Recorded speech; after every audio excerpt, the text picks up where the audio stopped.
The moment the doctors wheeled her into the ICU, Victoria Jameson, the fierce CEO of a multi-million-dollar tech empire, was already slipping away. Her body, once vibrant and unstoppable, now fought a battle that medicine seemed powerless to win. Machines beeped incessantly, fluorescent lights cast harsh shadows on the sterile walls, and the faces of top surgeons and specialists betrayed a rare and uncomfortable uncertainty. They had done everything possible, every test, every procedure, but Victoria's condition deteriorated by the hour. For her employees and board members, she was a legend. For her family, a distant, untouchable figure. And now for the medical team, she'd become a puzzle that no amount of wealth, influence, or knowledge could solve. Her body shook violently with each labored breath, and time felt like a relentless predator. In moments like this, life strips away the layers of prestige, ego, and power. It leaves only the raw fragility of a human being staring down death. Among the silent observers in the corridor was a man who at first glance seemed entirely ordinary, a janitor named Marcus Fields.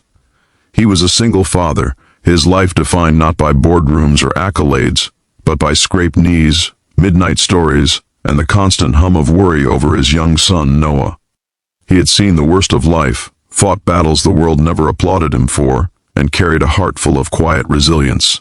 That day he carried his mop and bucket, moving through the hospital's gleaming hallways with a humility that made him almost invisible, but what he did next would shatter every expectation about who could make a difference.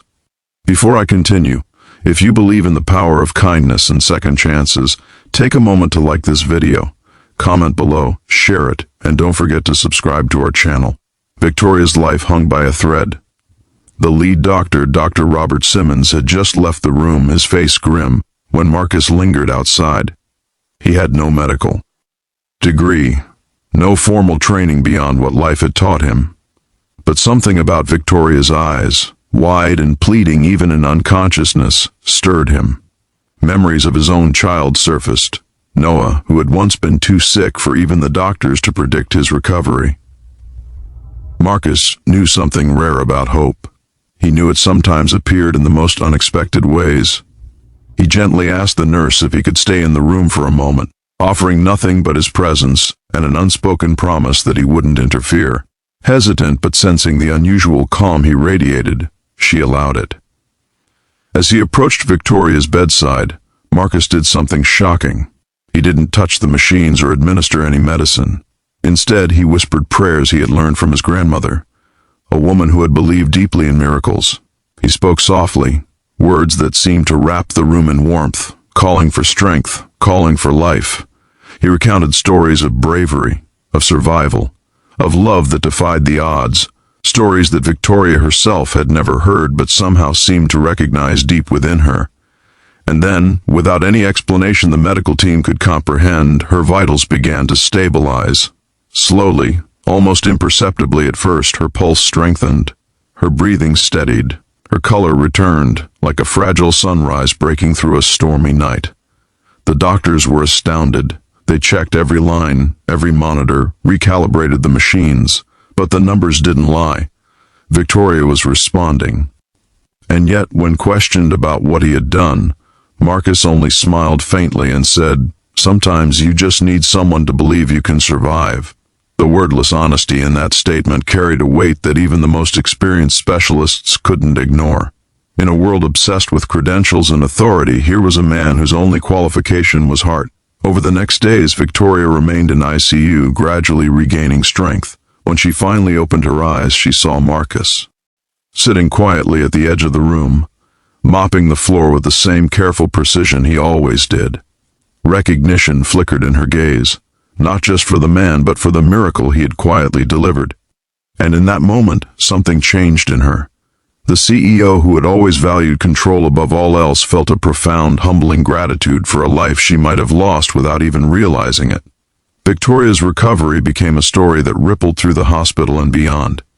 Employees who had once feared her stern demeanor watched her walk the halls with a newfound gentleness. Board members marveled at the transformation of a woman who had always measured success in profits, now measuring it in moments of connection and gratitude. And Marcus? He returned to his ordinary life, but with a quiet pride, knowing he had rewritten the story of a life that many had already written off. The world may not have seen him as heroic, but for Victoria, he was nothing less than a guardian angel, and for Noah, he was a living example that courage comes in many forms. Yet the story didn't end with her survival. Victoria invited Marcus to become a part of her life, not as an employee, but as a symbol of the lessons she had learned about humility, gratitude, and the unquantifiable power of human kindness. Together, they launched community initiatives to support struggling families, hospitals, and children facing life-threatening illnesses, ensuring that hope reached those who needed it most. Victoria often reflected on the irony, how a woman whose life had been measured in schedules and spreadsheets had been saved by a man whose life had been measured in love and perseverance. The entire experience reshaped her view of the world. She realized that real leadership wasn't about commanding respect through authority, but about inspiring belief through empathy. She learned that life's most critical interventions aren't always found in textbooks or laboratories, but in the simple acts of faith, courage, and compassion.